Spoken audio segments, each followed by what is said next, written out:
வினோத்குமார் என்கின்ற செய்தியாளர் தமிழக குரல் தொலைக்காட்சியிலிருந்து கேட்டிருக்கின்றார். கைலாசா உலகிற்கு உணர்த்தும் செய்தி என்னன்னு கேக்குறீங்க. பரமசிவ பரம்பொருள் சத்தியம், அவர் உண்மையில் இருக்கின்றார். அவர் இந்த பிரபஞ்சத்தை அவரே நிகழ்த்துகின்றார். பரமாத்வைத சத்தியத்தை அடிப்படையாக கொண்டு பிரபஞ்ச தர்மத்தை அவரே நிகழ்த்துகின்றார்.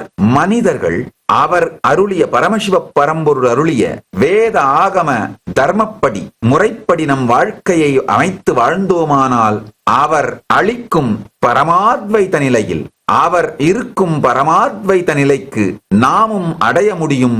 அவர் அருள் பெற்று அவரோடு பரமாத்வைத அனுபூதியை உணர முடியும் என்பதுதான் கைலாசா உலகிற்கு அளிக்கும் செய்தி. பரமசிவ பரம்பொருளின் பேரருளால் இதை நடைமுறை சாத்தியமாக இந்த சத்தியத்தை காட்டியிருக்கின்றோம். பரமசிவ பரம்பொருள் இந்த சத்தியத்தை, இந்த பரமசத்தியத்தை நடைமுறை சாத்தியமாக கைலாசாவில் காட்டிவிட்டார், காட்டிக்கொண்டிருக்கின்றார். இதை நிறுவுவதற்காகவே கைலாசாவை பரமசிவ பரம்பொருள் மலரச் செய்திருக்கின்றார்.